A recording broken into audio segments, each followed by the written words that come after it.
Pentalpha Lodge number 21 here in the nation's capital. Welcome to the Craftsmen Online podcast, my brother. Thank you, Right Worshipful Brother RC. I like that we are both in this same situation right now, as if the hourglass is flipped here and those last little granules of sand are falling through to the end of our year. Before we get to that part, which is the whole gist of this conversation, tell our listener a little bit about your lodge, as we like to call it, AP21. I know you have a really unique history, and most importantly, what are your lodge brothers like? Well, certainly happy to share that. It's interesting, to be a brother. Masonry in DC in general, I think, has its own characteristics, and obviously each lodge has its own kind of feel and character. And AP actually is a very historic lodge, going back to 1867, I believe, just after the Civil War. And it's kind of unique in its history in that Washington, D.C., after the Civil War, was not rainbows and unicorns. There was still a lot of contention. And a group of blue collar, merchants, retail type people, ex-soldiers and so forth, got together above a blacksmith shop in what was at the time called Uniontown. And they put together the lodge that they decided to call Anacostia, and took it not for the name of the area, but for the Native American tribe that had inhabited that part of what was later to be called Washington, D.C. And as I prepared to, take the chair in the East, I read up on the history of Anacostia. Fascinating. But I'd like to think that, the brotherhood that, those men enjoyed after the Civil War led in some small part to the reconciliation, where, just a couple of years earlier had been, horrible. That's the thing. I'm glad you touched on that. The story, the history of our nation's capital is really special, because there's some parts where it's like, oh, our lodge is, you meet a lot of brothers from like the Northeast and in some parts of like South Carolina, perhaps Georgia as well, or North Carolina as well. They'll say, hey, our lodge was chartered or warranted before America was even a country. Like, well, that's special. That's neat. But then you have cities like ours in DC where it's like, hey, our lodge was a part of this place before it was the federal district territory, when it was still either part of Virginia or Maryland, or there was still, as you pointed out, like a native tribe that was still here on this land. And here we are today.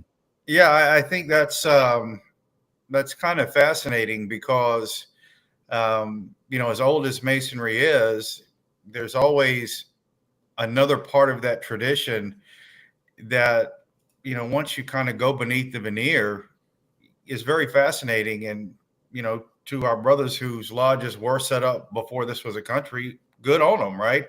Mm-hmm. But I think, as you'd mentioned, we can certainly take pride in the fact that we get a lot of people from elsewhere in the country, and candidly, from all over the world, to visit with us and travel around.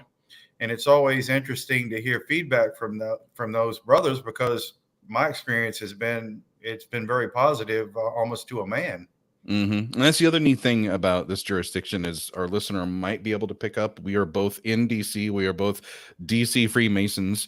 I don't really sound like the people from here. You sound a little bit more like the folks from here, but you actually have a Florida background. So explain like how that process was getting up here from Florida, and what led you to join your lodge here in DC. Well, before I go there, because I'd like to just stay with this historical piece for just a moment or two more, if you would indulge me, because October is a very unique month for AP 21, or Anacostia Pentalpha 21, because 112 years ago, Brother Theodore Roosevelt was delivering a campaign speech in Milwaukee, Wisconsin. And before that speech, he was shot, a bullet lodged in his chest. And then Brother Roosevelt proceeded to take the stage and give an 80-minute speech to the crowd there. And, well, that sounds great, James. Why would you share that with us? Of course, he was raised in a lodge in New York. But when he was in D.C., he affiliated with Pentalpha Lodge, number 23, who we, of course, have merged with subsequently. In October was the anniversary of that speech. So I'd like for our brethren to think, if we can bring that kind of determination to our Masonic journey, and then, we can carry on that tradition. And I think anybody to deliver an 80-minute speech after being shot in the chest deserves a little bit of recognition. But the interesting thing is that, I don't know so much now, but certainly in the 20th century, brothers from all politicians, officials, military people would affiliate with the local lodge and participate just as they had never left home. And I think, that's certainly one of the characteristics that I find attractive to Masonry, is that you can go anywhere on the planet, you find a brother, you can feel welcome and at home. Mm-hmm. So perhaps that's a nice transition.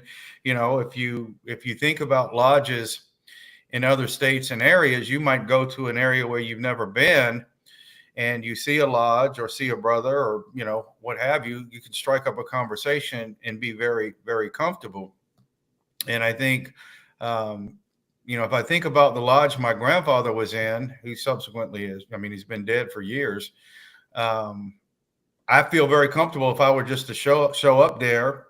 Nobody knew James, but, talk to him a little bit about my background and where I came from, that I would, feel comfortable there. And I think, there are very few opportunities where that kind of fellowship occurs, sadly, in this modern age.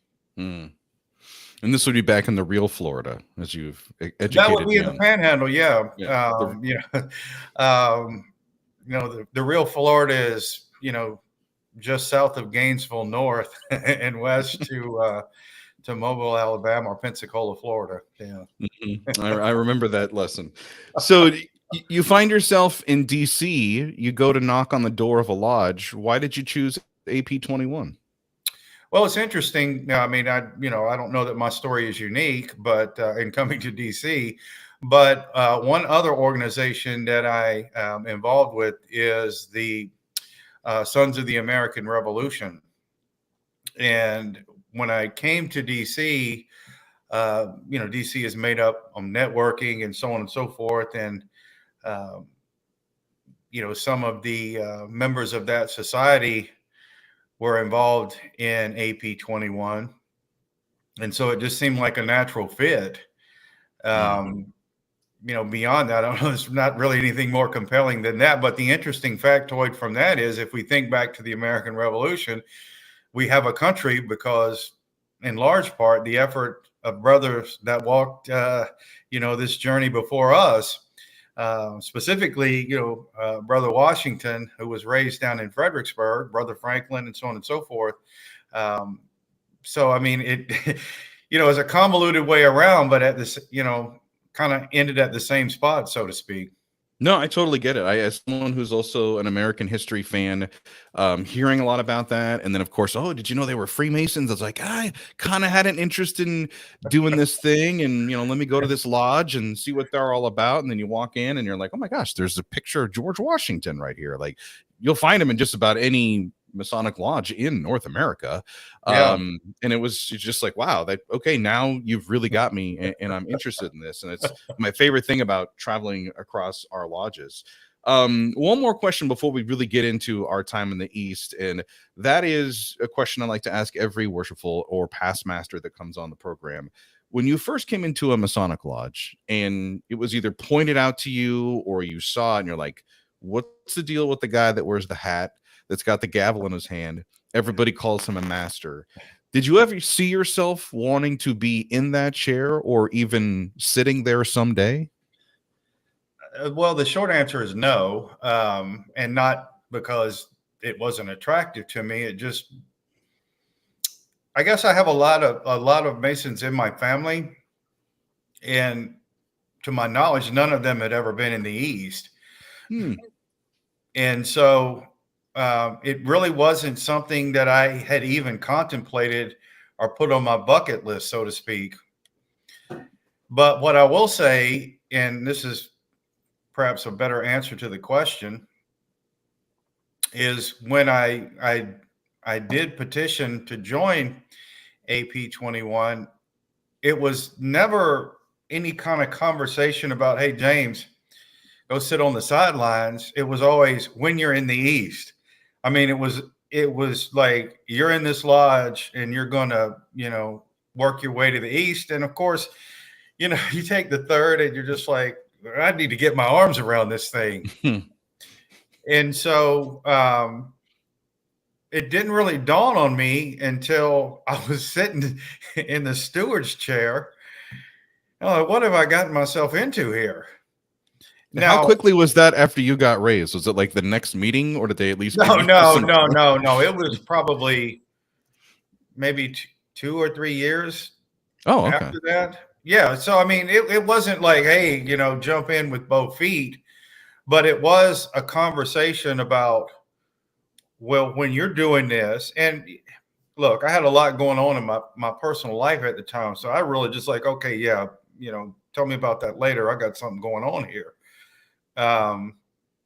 But what I did realize as I kind of moved from steward to deacon and warden and on was what I always wanted to find out was what happens next. Of course, what happens. It's like watching the movie. You already know kind of what the ending is, but it's a movie that something new is always happening, between the beginning and the end, if that makes sense. Mm-hmm. So it's kind of a long answer, but I mean, what would you say? Hey, Michael, it's time to head east, right? Yeah, I mean, it's similar to you. They did jump on me like as soon as we got raised. It's like, hey, the master would like to have you in his line, and you'll be serving as the junior steward. And I'm like, what is that? I have no idea. And same thing. I had no real desire to be the leader of the lodge. I was also going through some personal stuff. That's when I was going through my divorce and decided to go back to school and work on my degree. So Freemasonry was like the 5th or 6th most important thing going on in my life at that time. I found it to be kind of a healthy distraction, honestly. I think that's a good point. Yeah. And also the network of other friends and brothers, like instantly, like that was a huge lifesaver at that moment. But never really thought about becoming the master of the lodge until I got to the senior deacon's chair. And it was explained to me. Yeah.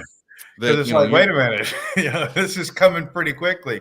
One thing that, we kind of touched on this in the introductory remarks, and I think it is relevant to this part of the conversation, is the fact that DC is a transient place by and large. Mm-hmm. So you might have people in the line who were, say, deacons who now have been transferred, either deployed or got another job or have moved on. And so you might be accelerated in your journey east, whereas in other parts of the country, people wait and wait and wait, sometimes decades to make the journey. And so, I think there's pros and cons to everything. And, in my personal situation, there was a guy who left and I moved up unexpectedly. I didn't, I just kind of roll with the punches and move forward with it. But I have a little bit of a kind of a character trait where I like things to be, well, when it comes to the ritual and things like that, I like it to be perfect. Now, there's a kind of the Eastern philosophy where there is no perfect, there's just becoming, right? But at the same time, I take that stuff very seriously. And so one of my hesitations in even getting involved particularly, stewards don't say really anything, but the junior deacon, I wanted to have all that stuff down before I even opened my mouth. And sometimes that's not practical. I mean, you got to drink from the fire hose, so to speak. And that was one of the challenges, and my personal challenge, in the sense that, there is no perfect, there's only the process of becoming. And I think that actually, if you think about the journey to the East, that kind of sums it up, at least, from my perspective. Yeah, I had a very long and windy, twisty road. St. John's Lodge here in DC is the third lodge, well, fourth lodge technically, that I am a member of. I ended up demitting from my mother lodge, joined a lodge in upstate New York after that. Did not get into the officer line there, joined a lodge from upstate New York after that, did get into the officer line. I had served all the way up to the junior warden's chair in my mother lodge. I had served up to the senior warden's chair in my other home lodge in Albany. And then I got a job transfer to come here to DC. And it was the most difficult night ever. Like I cried a little bit because I got to be the senior warden finally after 7 years for a hot 20 minutes at the end of the night to close out the lodge at the installation. And that was it. And I thought, I'll never, ever get the chance to get back in line, because I'll move down here to DC. I'll find a lodge. There'll be, a progressive line going out the door. It'll be 7 or 8 years before I even have this chance again. And lo and behold, I end up at St. John's and they need a junior warden. And I'm like, hey, I've done that twice. Like, I've got to learn your ritual, but I think I could handle this. And here I am now on my way, ready to exit the East. And so, yeah, I would say to any brother that's listening and thinking about a leadership position in their lodge, as you pointed out, like, even though there is leadership line in place and it looks like everything is automatic, life still happens. Yeah, that's a good way to put it. Do you have a favorite chair from all the time that you spent getting to the East? If you could go back tomorrow. Like the East. Like the East. I suspect, if I had to answer that question, I have two thoughts on that. I think, as I mentioned a moment ago, I like the junior deacon role, just for where he sits, right? You kind of get a good view of the lodge, and you can, depending on the room, you can kind of see and hear everything that's going on, from a great vantage point. But the role is pretty limited, other than, seeing the Tyler out and bringing it back in. But I guess, if we're excluding the East, I would say I enjoyed the senior warden role, because at that point, you've literally worked your way through all the chairs.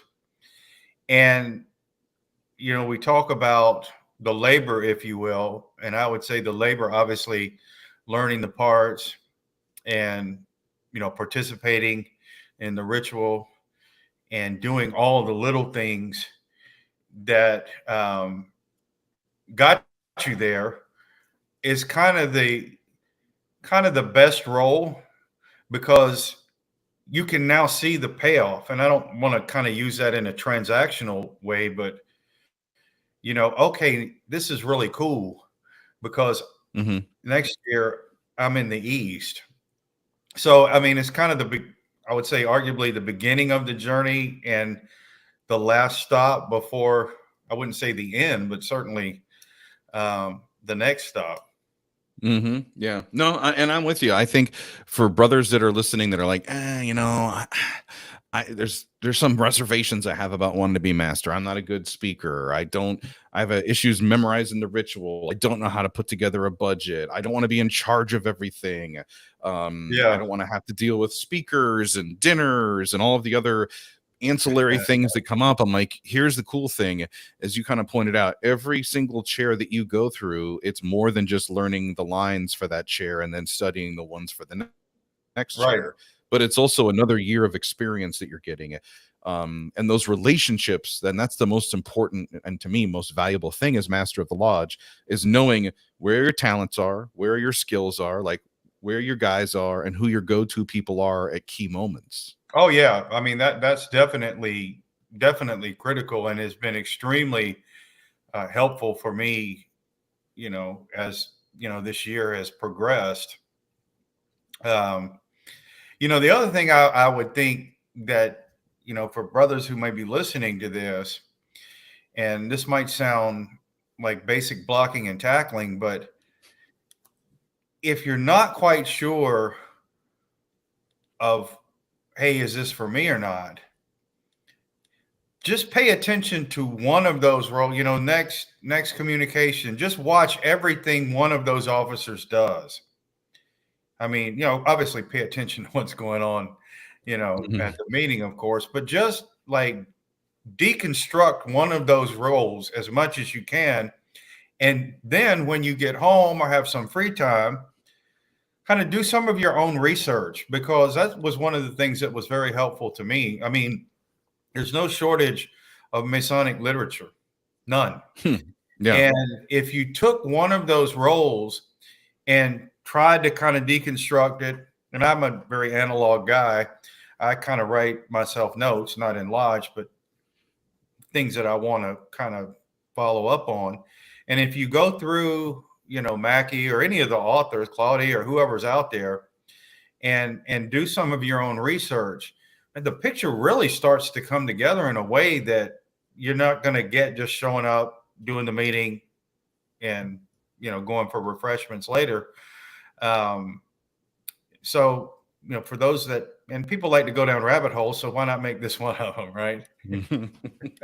No, I totally hear you on that one, because I think it goes back to the other thing that we all face before we go in there. And you had mentioned the senior warden was one of your favorite chairs, and for me it was as well. I really enjoyed last year because it was, gosh, I really don't even know how to describe it.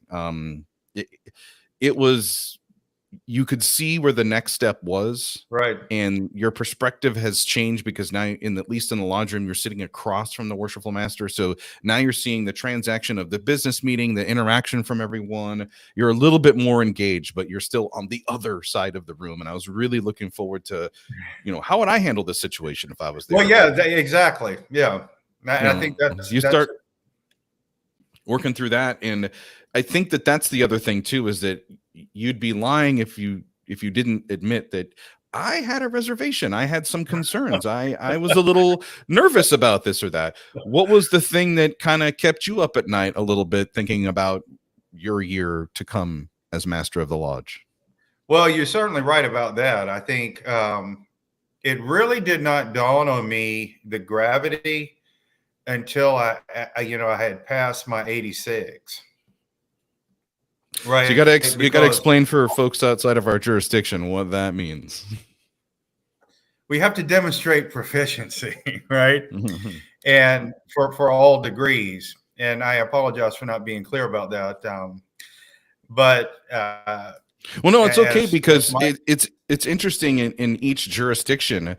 To get to the East, there are steps. It's not like you just get elected and installed. In some places you do, but in others you do have to show proficiency. So yeah, tell them a little bit about what we had to do.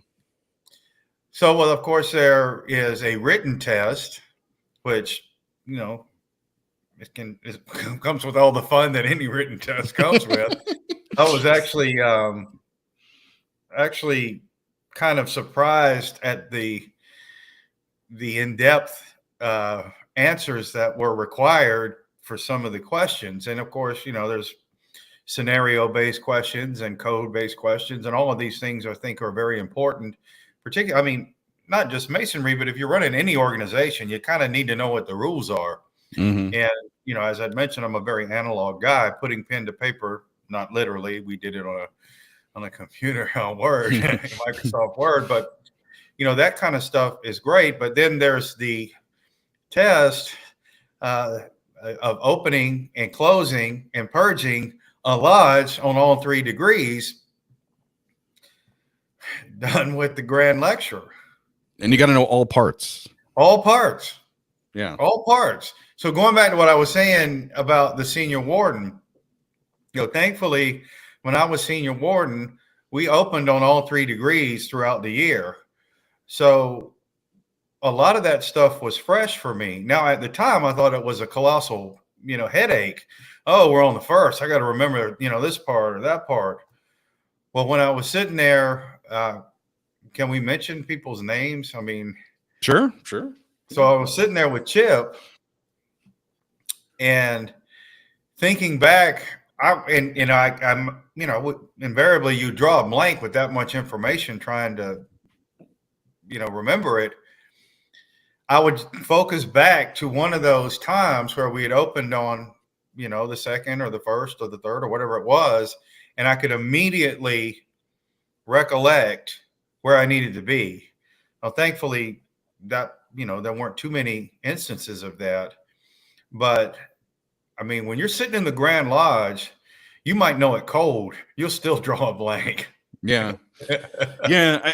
I mean, the ritual to me, I knew it was what it was. Like Right. there's only so much of it I was going to be able to get, and I was going to do my best. My biggest fear was that something would happen, some sort of emergency or just something, and that I hadn't planned for. Because like you, I'm a planner. I had my trestle board planned out the year before I got into the East. I knew what I wanted to do for dinners. I knew this and who I was putting on committees, like all of these ideas. I came in ready to go on day one. The thing that would keep me up at night is like, dear God, please don't let anything bad happen, because it's just that. And then knock on wood, it has not happened for me this year, or anything that I would say was just a horrible, incident or accident. But there have been a few bumps. And the one thing I would say is that's where you learn, I think, the most important, leadership lesson, which is asking for help and knowing who to go to, and having a nice bench of past masters, other leaders within the lodge, just other brothers that you have opinions with, and mentors, to kind of talk through things and go, okay. And a lot of, think before you speak lessons, I think, like when people come to you with their individual concerns, as petty or irrelevant as they may seem to you in that moment, you have to understand, okay, this is really important to this guy. Like, he's pulling me aside in the parking lot to tell me about this thing. Yeah. Knowing that there's nothing I can do about it for 30 days or whatever.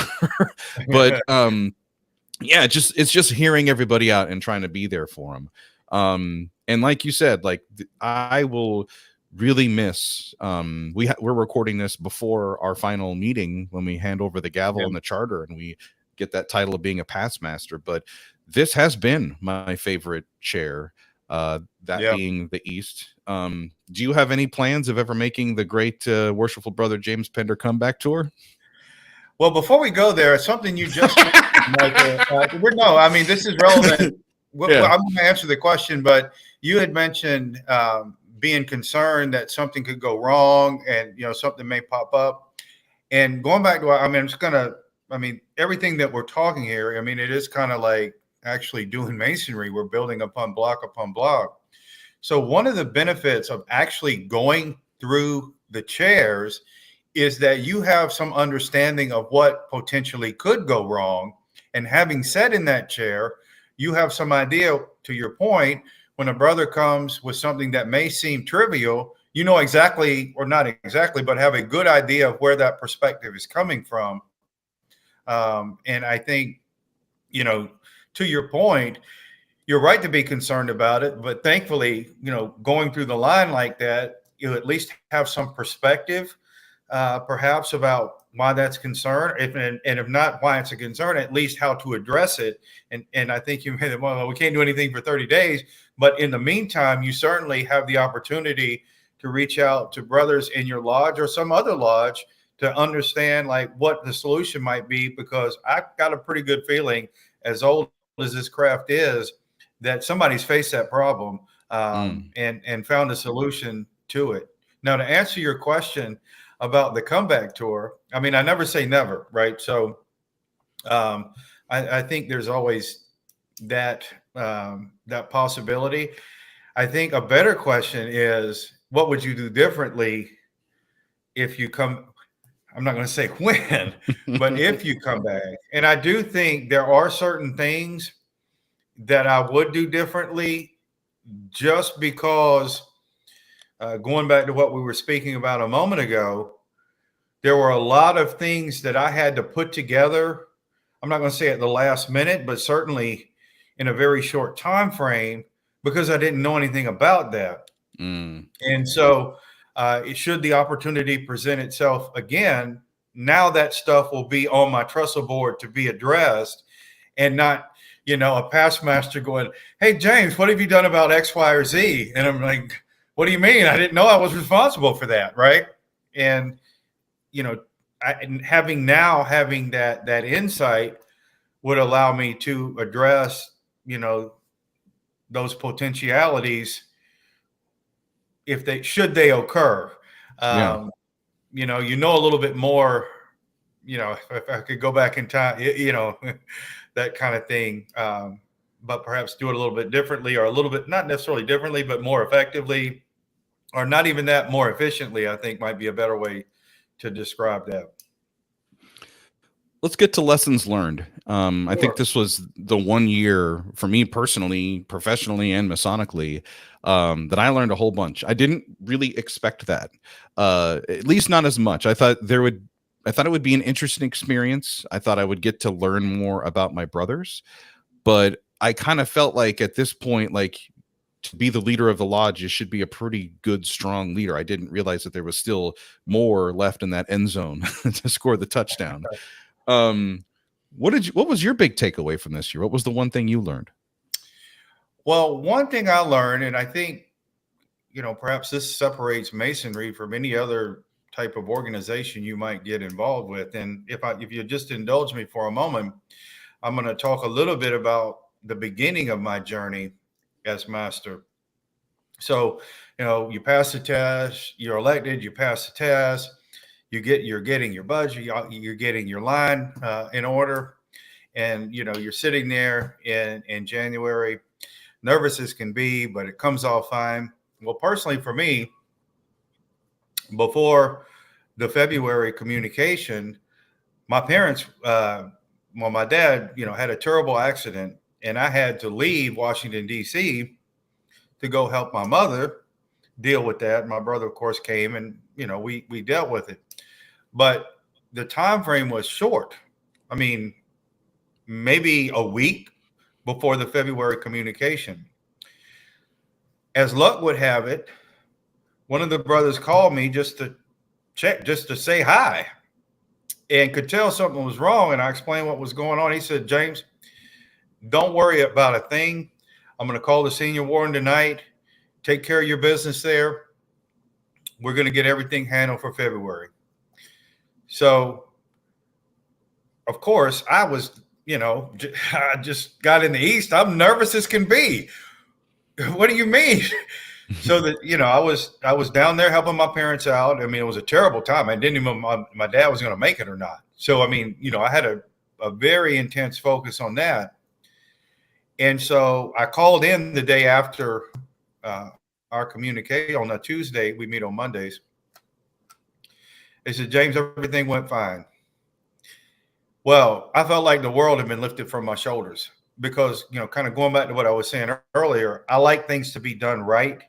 And I tell this to my boys, I don't care what you're doing. You could be tying your shoe. You do it the best you can do it. Or you're crossing the street. You do it the best you can do it. You do the small things right, the big stuff will fall, come a little bit easier for you. So when I heard that the communication had come all fine, I was relieved. And then I had actually gotten feedback from other brothers to say, "Hey, James, it was tough, but everything worked out well." And, I was back in March and everything was fine. So the lesson that I learned from that was, no matter what you are dealing with, somebody in this fraternity is willing to help you, no matter what the situation is. Now, to take that a step further, and I mean, this really is something that I think anyone listening to this podcast can take to the bank. When I was down at my parents' place, my father was in the hospital. My mother was beside herself because she'd never been alone in 60 years. They've been married 60 years. Jeez. My brother was there and I was there. And one of the biggest issues, believe it or not, was food, because you can only eat so much fast food before you just I mean, it's not good for you. Let's just, call it what it is. So the secretary in our lodge, Paul Hayes, said, James, this is in February. One of the things we talked about, and we passed a motion, if you need any food or anything like that, let us know. And we're going to call the secretary in the lodge where my parents lived, and they're going to bring you food if you need it. Now, as luck would have it, we didn't need to do that.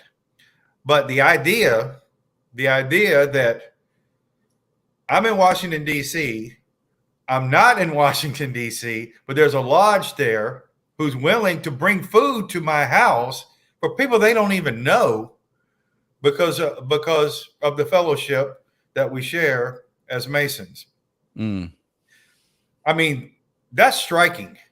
You show me any organization right now that's going to go out of their way to do something like that, I got to believe they're few and far between. Yeah, no, that's special. I mean, the second this is a meeting real of the life year example of what makes this organization great. Yeah. And I'm sitting here thinking, gosh, I thought I had it rough my first meeting. I thought I had it rough my second meeting. Like, again, I was lucky I didn't have like a family emergency or any, but that's tough for any brother. And I mean, I'm glad everything worked out, but it is a testament to the brothers of your lodge that they respected you as the master and as a brother that much. They want to be there for you.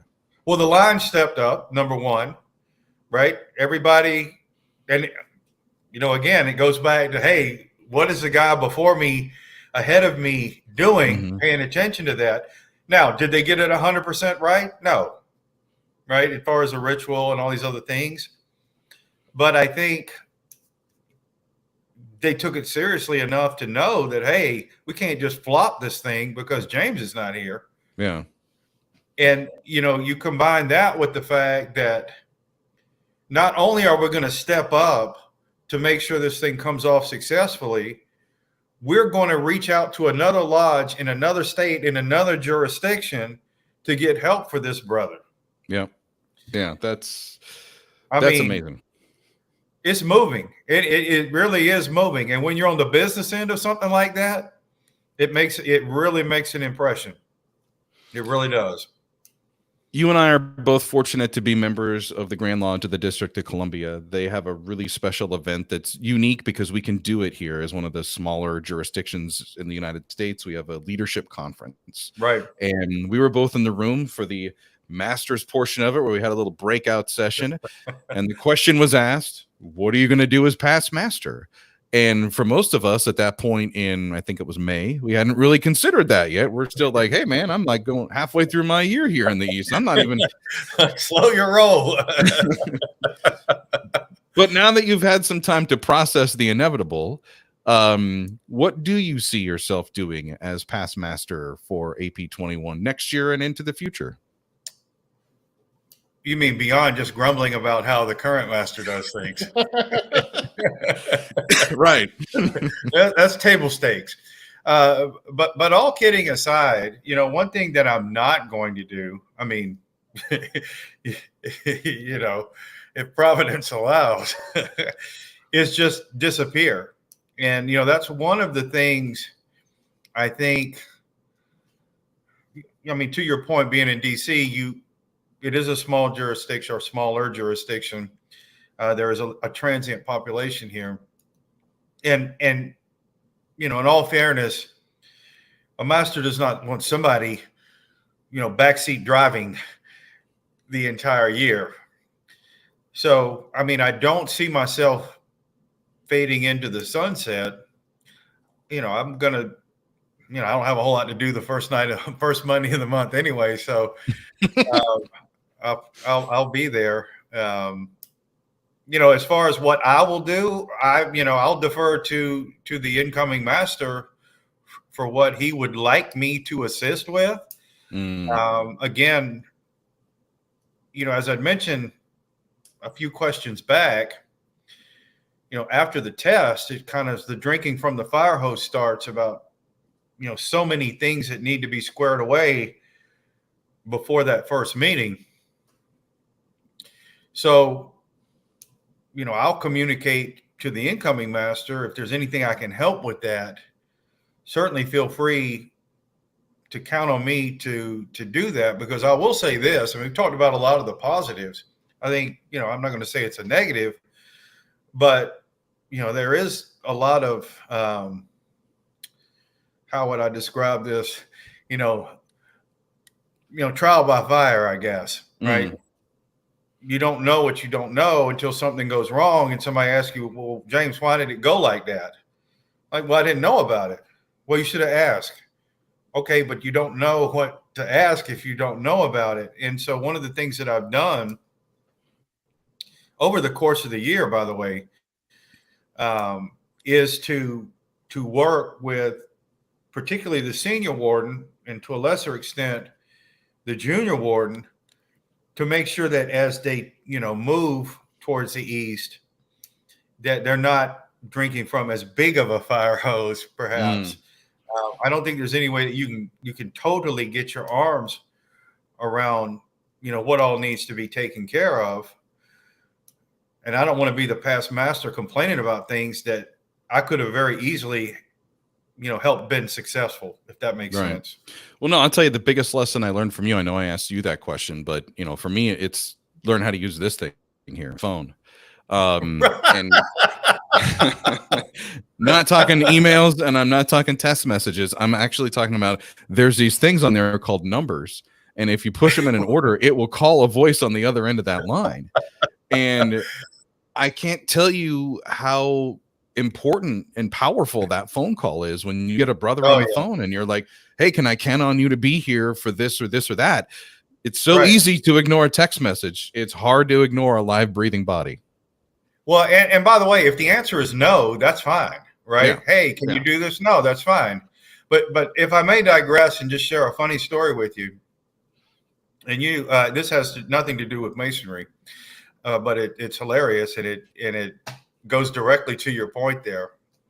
So, corporate, like, team building events are just, in my opinion, not a whole lot of fun. It's just not. So we had this, it was some training or something we had. I don't even remember. It was so boring. But anyway, the point was the ice breaking. There was like 20, 30 people in this room. And so the lady who was facilitating this thing for the icebreaker says, okay, I'm going to call on you. I want you to say your name, and I want you to say the favorite app on your phone. And everybody got up and they were saying these apps and whatnot. And I thought to myself, James, what are you going to say? You don't have that many apps on your phone.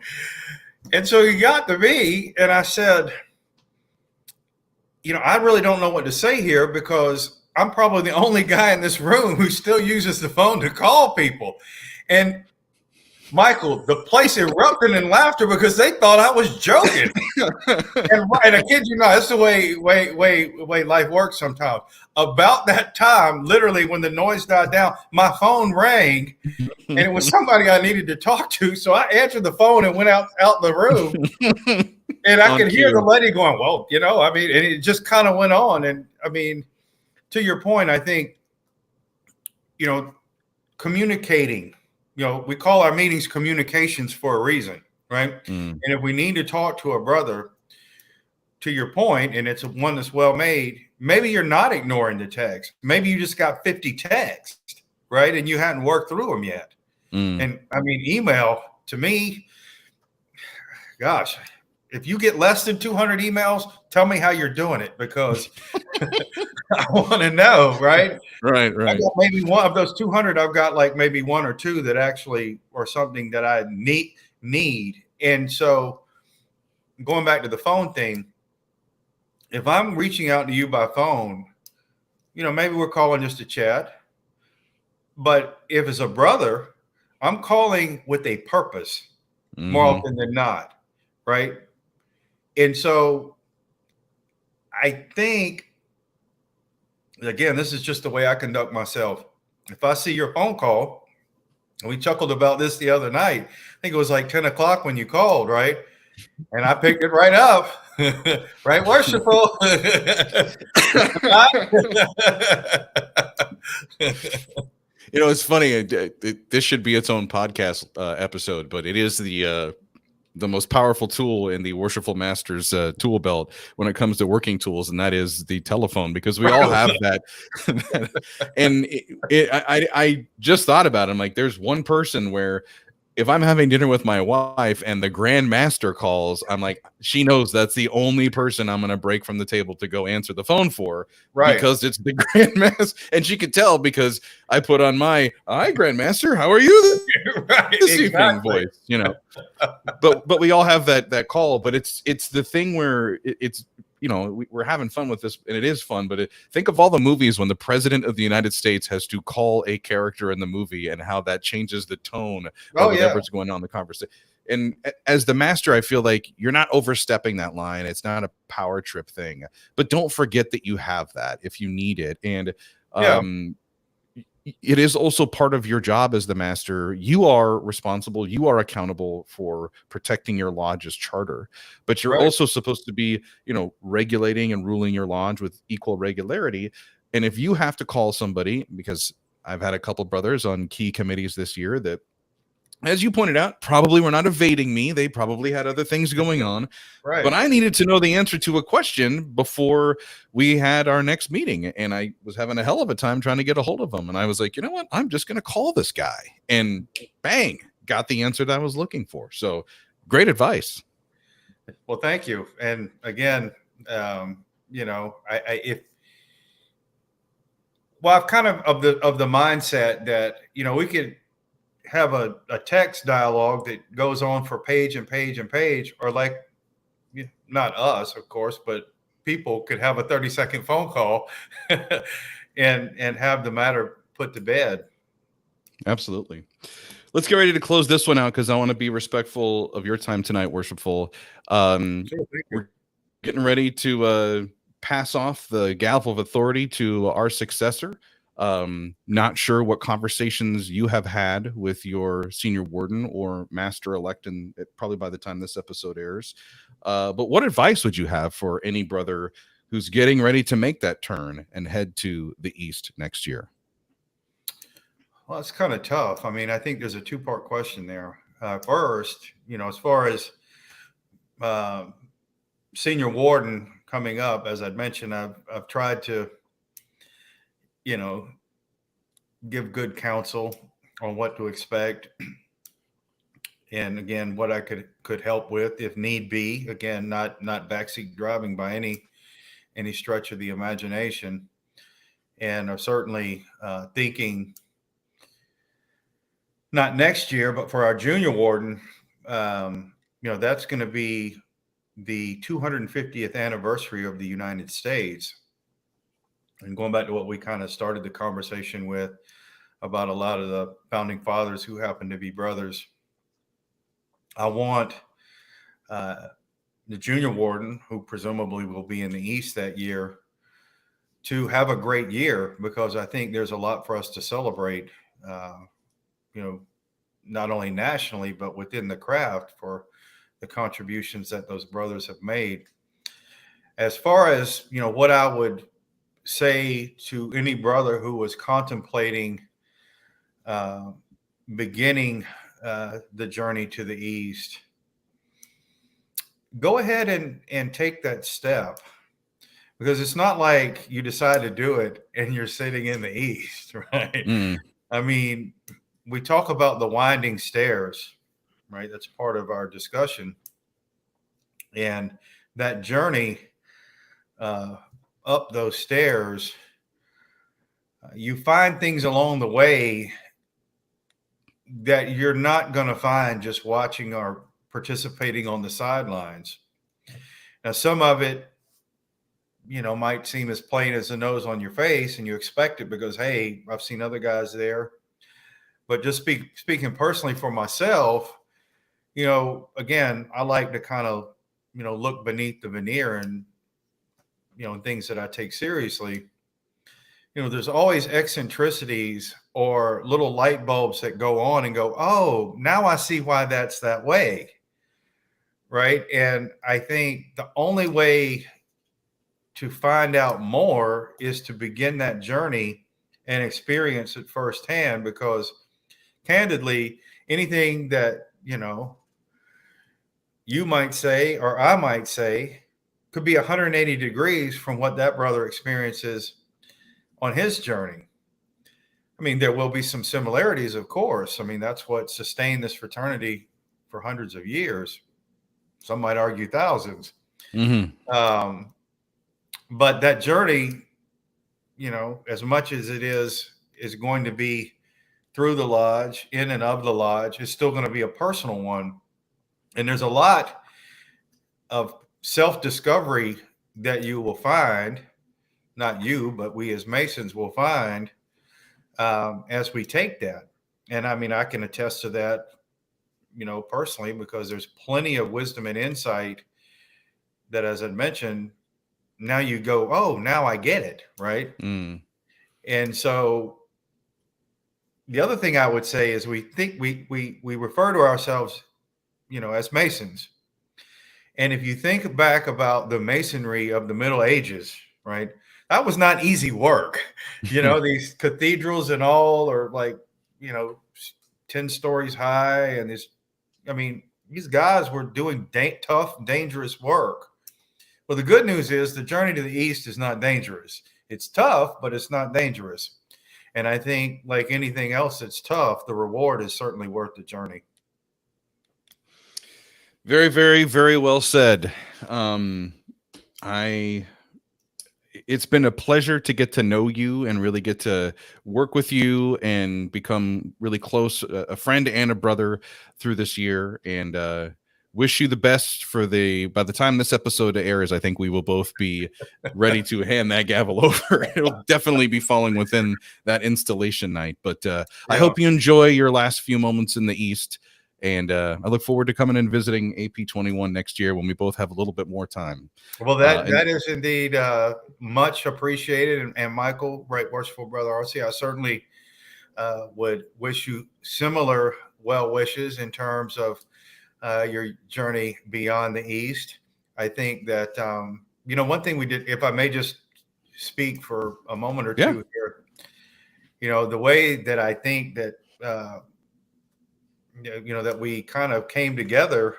We think back to this summer when we were going to have our joint degree, and it kind of went off the rails.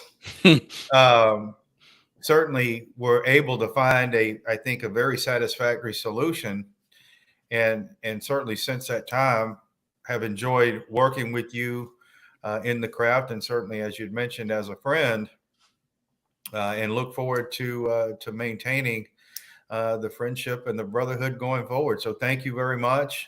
Certainly happy to share any insights, and have enjoyed this podcast. Hopefully that any of the brethren that are listening, if you find even one or two things in there that can help you on your journey, please use it to its fullest extent. I think we'll have to do another one with drinks. Glad to do it.